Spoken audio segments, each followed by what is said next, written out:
Good afternoon, guys. We're going to be speaking about mental health today.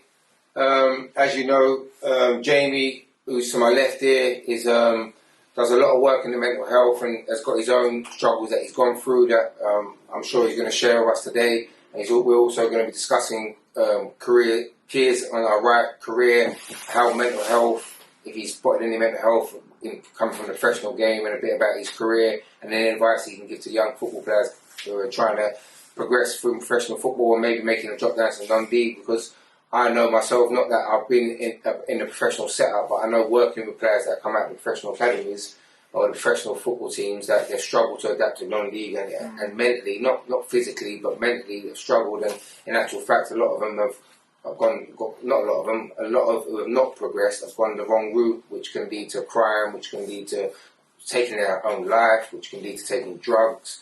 So we're going to have a big topic on about that. As Jamie is going to lead a lot on this, and I will be chipping in, but Jamie will be asking a lot about you discussing what you want to do, Jamie. So thanks for tuning into this today, guys. It's a sensitive subject, but something that we have to be open about. We can't hold back.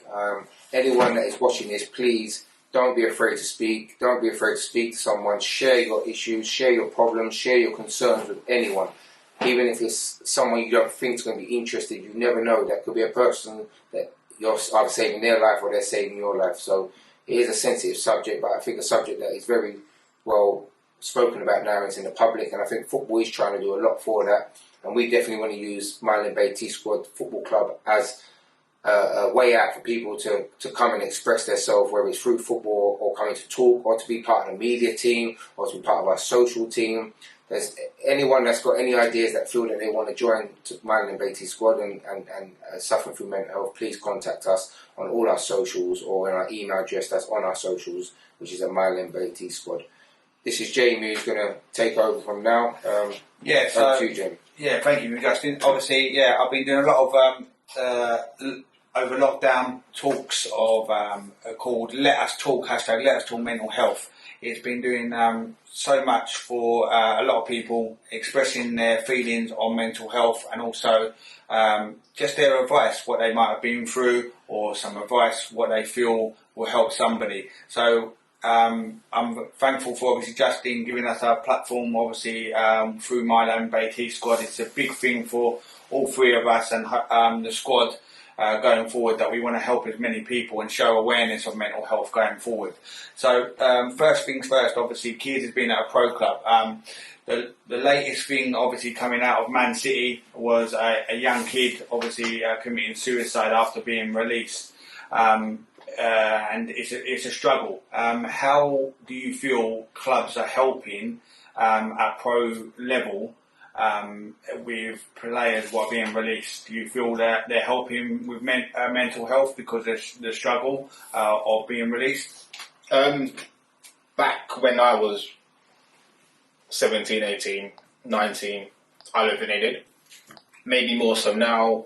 There's a lot of people being employed at clubs to kind of be that person to help players, to talk to players about that kind of stuff.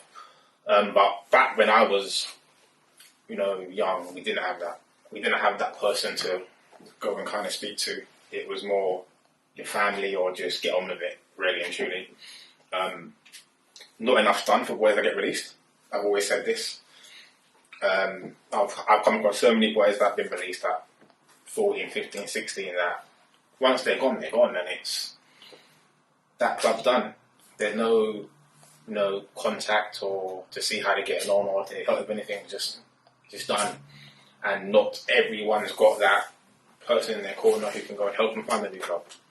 So when you get released from a club, what happens next?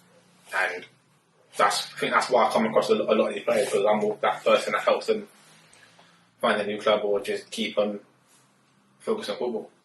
Do you feel the stigma is still massive with not just pro clubs but non-league clubs and football clubs in general, and maybe even to grassroots, that men maybe scared to speak out, or the reaction of their fellow peers or other players? Do you feel they don't want to talk out? I think more so now people are talking out. It's not become a thing But I think a lot of men feel they're a safe place where they can come out and just speak to people or people at clubs or even clubs about what they've gone through or how they're feeling. Whereas before, people wouldn't talk out because they don't want to get judged, you know. So I think now it's not fully out there, but a lot of players or men in general are happy to speak about their problems.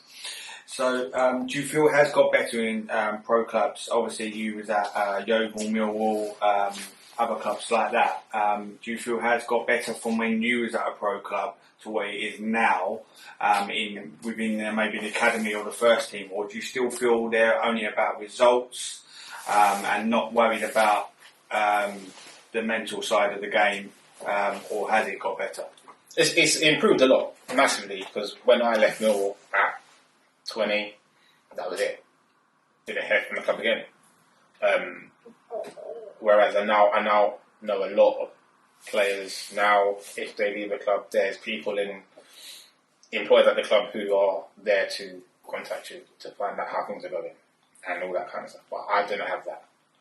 Do you feel there should be a lot more initiatives in the non-league game, helping with people who are struggling with mental health? Because from my perspective, and obviously I'll touch on it with Justin in a little bit because of the non-league scene, do you feel there is enough given to your players, or do you feel managers, coaches are so pressured to get results that they don't think about what's going on with their players? I think that's tough because where most clubs only train Tuesday, Thursday, that's kind of the contact time they get, 2 hours, 4 hours a week, plus the game day. But there's a lot of managers that treat this non-league job as 7 days a week. You know, they know it's not just about training on a Tuesday, Thursday or a game.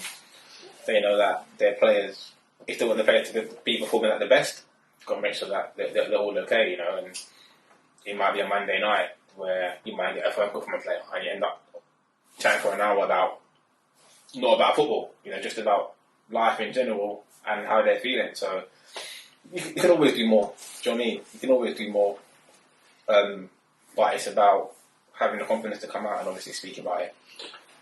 From your perspective, obviously, Justin, as a manager in the non-league scene, and I know that you're a big advocate of obviously speaking out and mental health in general, but do you feel you're seeing enough in the non-league game from other clubs or in general maybe committees or the league in general putting enough initiatives or trying to help with maybe players struggling with mental health?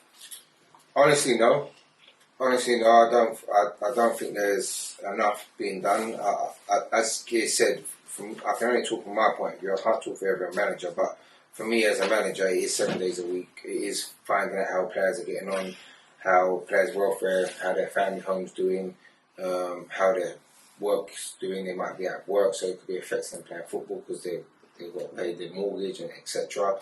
So for me, I'm always looking out for my players outside of football, and the easy part for me is I probably wouldn't have to be here on a training day on Tuesday, Thursday if I was really honest, because that's the easiest part.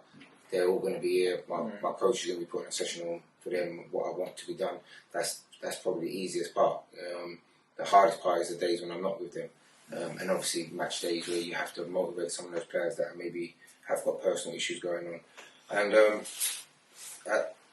for me, I first had first-hand contact with it 2 seasons ago, and I had a player playing for me, which is well known, Billy Jones, who sort of collapsed on the football pitch playing for us. At the time, I wouldn't say I was fully aware of where he was in his life and what he was going through. We just thought he had a heart attack or his heart stopped working or something. That was our first assumption, but obviously speaking to him and getting results from the hospital, etc., it was down to his mental health that why it happened, and that's when he opened up to me and telling me what he was suffering and anxiety has to come to football, and I applaud him. He's someone that I have a lot of time for and a lot of love for, and someone that is quite open about it, wasn't secret about it, but found it difficult to sometimes be around football players at all times and he used to say to me, Justin, that I want to come training, but I just physically couldn't get out of my house, and that was at first it was hard for me to understand, because I felt that I've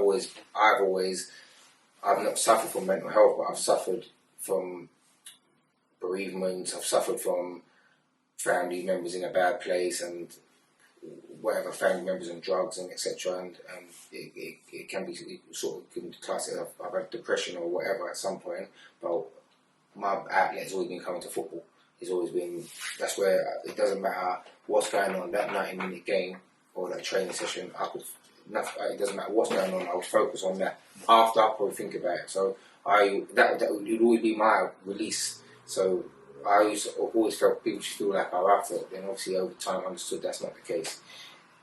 So that was mine, and definitely much more could be done for it. But I did want to have a question. I did have a question for kids, and I wanted to know, like, how did you cope with coming out of the professional game and going into non-league? How did you find that? Was it a struggle? Did you find it easy? I mean, when I came out, I went to Grimsby. So, well, I went to Kettering first in the National League, but they were still full-time. So, we're still kind of there. It wasn't. So when you come out of full-time football then? I went to Welling. I thought, you know what? At first, it was kind of tough. Why? Because it was going from training every day to training twice a week. And it was like, what do you do in that spare time? So, it was... What was you doing? Could you discuss what you was doing to fill up that time? Because you've gone from being a full-time... What age was you went to Welling? I think I was 22. So, from best part of 10 years, maybe 15 years, you've been doing football. Academies, it was all you knew, you probably didn't work. And then, literally, I ended up working in a school, just doing, like, sports coaching every day. And that kind of just passed the time. And then, I think from doing that is when I ended up, obviously, starting to take the coaching a lot more seriously from doing that. But attempt just to find stuff to pass the time. I mean, ended up going to uni. Did you ever in dark places? Was you ever thinking like, why is this happening? Or did you I never. Looking back, do you think you coped with it quite well? I coped it quite well. I had both my parents, so that was a bonus. You know, I had my dad. You was never upset or no, the world owed you anything. No. Did you have the pressure of obviously your parents? Did you feel you let your parents down at times, like because you didn't make it as like fully as a pro or the highest level you could? Because certain players obviously have that pressure. Oh yeah, of course. I've obviously touching on it from your fresh coming out the other day with Jordan Hibbert and Dean McDonald and Owen Price was on there talking about the transition from Dean McDonald actually turned around and said, "I never knew about non-league. My whole life, I was like that. The tunnel vision. I'm going to make a pro. I'm good enough to make a pro. I'm going to make a pro."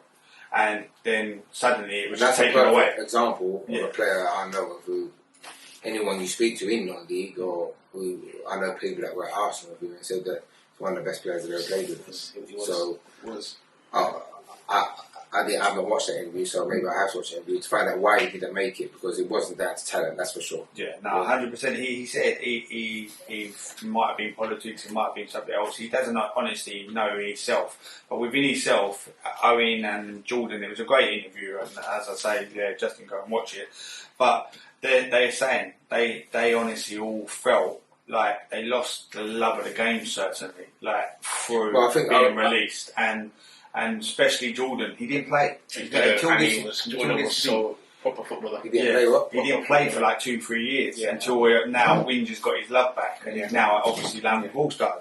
But touching on that, do you feel that shock thing can trigger some struggles or mental health struggles it being released from a club? For some it can, but my thing was just keep playing football. So didn't really care where I played. So I went from Championship to the National League, and obviously went into Welling, just playing football. I think if I stopped, then there could have been problems. But I just carried on going with this.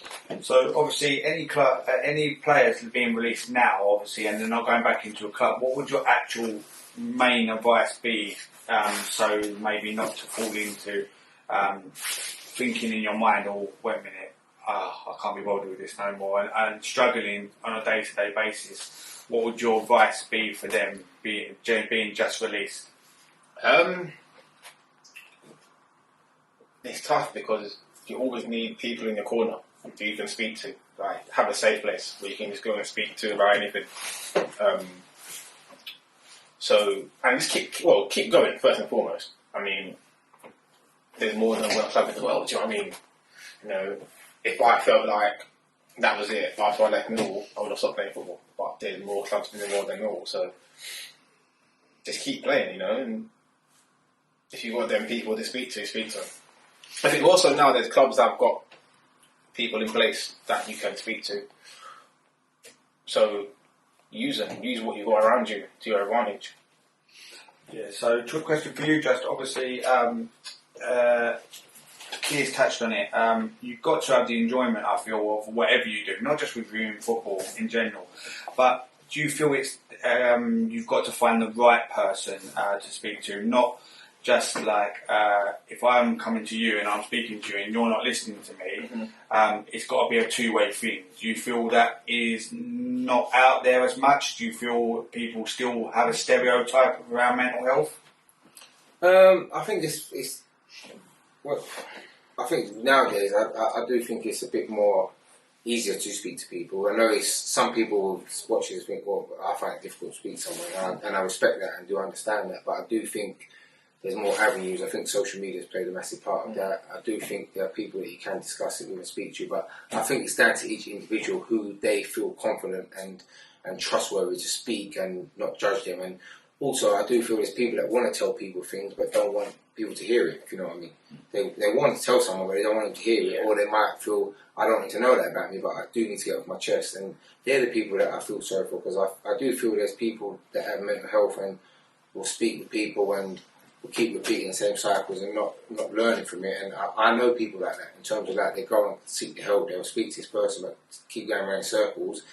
I'm not too concerned about those people, because they're doing it in terms of like, it's the people that don't speak I'm concerned about. It's the people that, this footballer who got released by Man City, there was no history of mental health, there was no history that he was suffering, he just took his life. Yeah. For me, and again, I don't want anyone to take this the wrong way, but I had a family member that was that attempted suicide a couple of times. But for me, how they attempted it, for me, and it might come across me being a bit harsh, but I don't think if you was trying to harm yourself, you do it that way. Yeah. There's, as I said, people that, my friend's mum jumped in front of a train, had no history of mental health, had no one knew she was depressed, worked, had nothing, jumped in front of a train, left a letter, said how she's been suffering for 25 years. Yeah. They're the people, they're the ones that my main concern is they have to speak to someone, because they are just bottling up and then bang, going like that. The people that are talking, continue to do that, I'm not saying not to do that, but yeah, so for me, I just want to reach out to the people that, and I'm not probably not spoken to anyone, there's people that we probably all know that, and I don't even know at this moment, and there could be someone who's close to me that is suffering from that, and they're the people that I say, if you're watching this, please, even if you don't want to speak to someone, write a letter and maybe, I don't know, post it to a neighbour and just say, I want to stay anonymous, but this is how I feel, whatever. Just if you don't try, you don't know. Don't shut anything down and say no one's going to believe you or no one's going to trust you or people are going to laugh at you. Like, I just want those people that are not speaking to anyone to really open up and as I said, I think nowadays there is more opportunities for people to share that, how they're feeling with people. Yeah, so there's people to speak to. Like, don't be afraid. Like, please, as I said, you can do it anonymously to start off with, to get the feelings out. See if that letter that you've written or that message that you sent or that email that you sent has been heard. Maybe get someone to, I don't know, maybe if someone's watching this, that they want to send it to us and maybe we can speak about it on camera, but not knowing your name, you think, okay, people have heard what you're saying, and see how you feel about that before you speak to someone. Yeah, 100%. My message would be obviously on it as well. I've spoken to over 100 people on my Instagram, on Let Us Talk Lives. And a big thing is, what they come from is that sometimes it's not that they don't want to talk. When they do talk, it's not being rescinded back, so they're not, people are not listening, or they're not thinking, or they just think that word of man up, or they don't understand it. I think that word is even in a taken away from mental health, even in a football term. I think it's sort of been told you can't happen anymore. So, so if someone gets injured on a football pitch, you can't shout man up anymore, because you know what I mean. But yeah, so I think that word is sort of being diluted. But I know what you mean. I just feel that the person who you're speaking to is the most important person at that time, because you've put the trust in them to say, oh look, I'm struggling.